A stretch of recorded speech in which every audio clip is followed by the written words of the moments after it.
Epictetus taught a philosophy so powerful that even chains could not break it.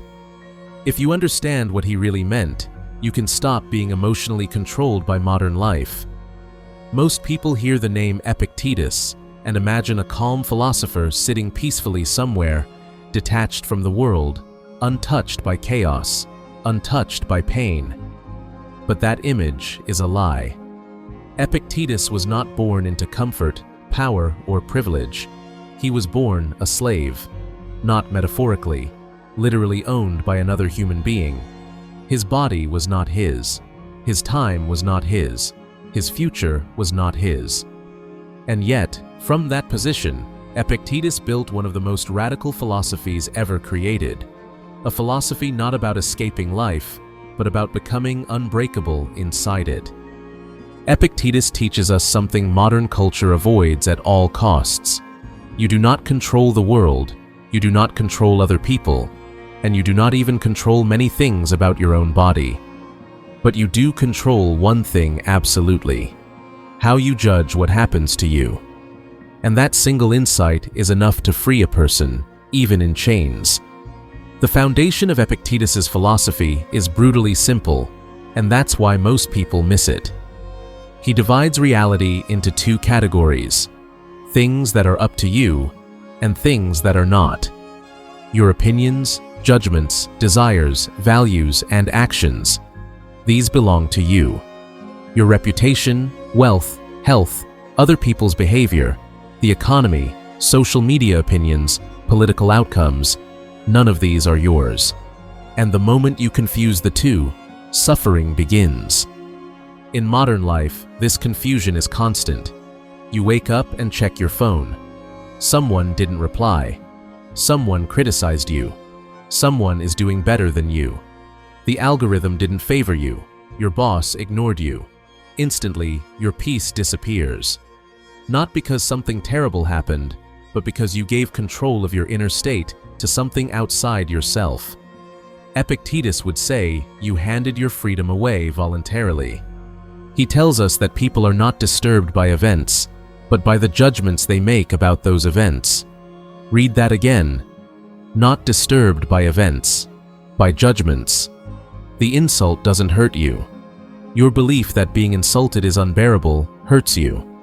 The rejection doesn't destroy you. Your belief that rejection defines your worth destroys you. Think about modern dating. Someone ghosts you. The pain isn't the silence itself. The pain is the story you attach to it. I wasn't good enough. I'm replaceable. I failed. Epictetus would stop you right there and ask a ruthless question. Is that story a fact, or is it an interpretation? And if it's an interpretation, why are you treating it like truth? Epictetus doesn't teach emotional numbness. He teaches emotional responsibility. He teaches that if your happiness depends on external validation, you are enslaved. If your confidence depends on praise, you are fragile. If your peace depends on circumstances, you are powerless. True strength is internal independence. One of his most misunderstood ideas is acceptance. Modern people hear, "Accept what you can't control," and think it means passive resignation. It doesn't. Epictetus was not weak. He was disciplined. Acceptance does not mean liking reality.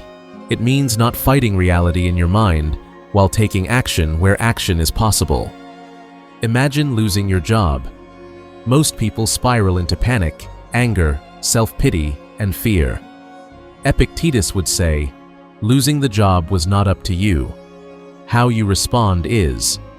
You can waste months resenting what happened, or you can immediately ask, what is demanded of me now? What is the most rational, honorable action in this moment? One path drains you. The other builds you. Epictetus believed that life constantly tests you, not to punish you, but to train you. Every obstacle is a gym for the soul. Every insult is a test of your ego. Every delay is a test of patience. Every loss is a test of attachment. The world is not against you, it is refining you. Modern culture tells you that discomfort is a problem. Epictetus tells you discomfort is a teacher. We avoid cold, hunger, silence, boredom, effort, and then wonder why we are anxious, weak, and restless. Epictetus practiced voluntary hardship not because he hated pleasure, but because he refused to be dependent on it. Look at modern addiction: scrolling, dopamine, consumption, constant stimulation. Epictetus would say you are not addicted to pleasure, you are addicted to avoiding discomfort. And the more you run from discomfort, the more power it has over you. Another core teaching of Epictetus is identity. He constantly reminds us, you are not your body, you are not your possessions, you are not your status. Those things are temporary, borrowed, and fragile. The moment you identify with them, you make yourself vulnerable to loss. Think about how people collapse when their image is attacked online. One comment can ruin their entire day. Why? Because they built their identity on reputation. Epictetus would say, if you attach your self-worth to something other people control, you are begging to suffer. Instead, he urges you to build identity around character. Are you honest? Are you disciplined? Are you fair? Are you courageous? These cannot be taken from you unless you give them away. Even a slave could possess these. Even an emperor could lack them. Epictetus also destroys the fantasy of blame. He says that when someone harms you, they are acting according to what seems good to them. Ignorance, not evil, drives most wrongdoing. This doesn't mean you tolerate abuse. It means you stop poisoning yourself with hatred. In modern life, this is revolutionary. Someone cuts you off in traffic. Someone lies. Someone betrays you. Most people let these moments live rent-free in their mind for years. Epictetus would say, why are you allowing another person's ignorance to control your peace? You cannot control their character, but you can control whether you become bitter. Perhaps the most uncomfortable teaching of Epictetus is this: you are always complicit in your suffering, not in what happens, but in how long it owns you. This is not comforting, it is empowering. Because if your suffering is partly your responsibility, then so is your freedom. Epictetus never promises happiness. He promises freedom. Freedom from emotional slavery. Freedom from being dragged around by impulses. Freedom from being broken by loss. Freedom from fear of death, failure, or judgment. And death. Epictetus speaks of it often, not morbidly, but clearly. He reminds us that everything you love is temporary. Every person you cling to will die. You will die. And pretending otherwise makes you fragile. Accepting it makes you grateful, present, and courageous. In modern life, we distract ourselves endlessly to avoid this truth. Epictetus would say, when you remember that everything is temporary, you stop wasting time on trivial anxieties. You stop postponing courage. You stop living as if you have infinite tomorrows. The ultimate goal of Epictetus's philosophy is alignment, aligning your will with reality instead of fighting it.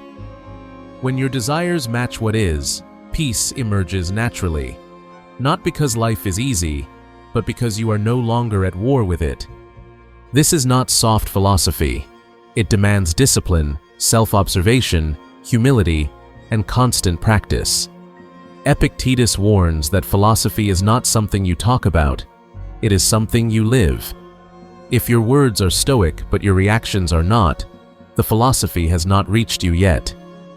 In a world obsessed with control, Epictetus teaches surrender, but only where surrender is rational. In a world addicted to comfort, he teaches voluntary hardship. In a world chasing validation, he teaches inner authority. In a world drowning in noise, he teaches clarity. And here is the quiet truth Epictetus leaves us with. No one can harm you unless you allow them to harm your character.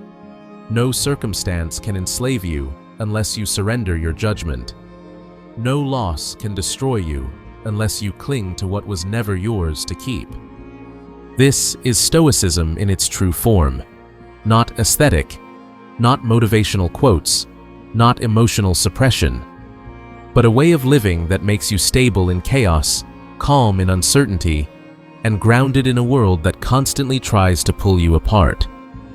If this philosophy resonates with you, if you feel that pull toward inner strength, clarity, and freedom, then you are exactly where you need to be.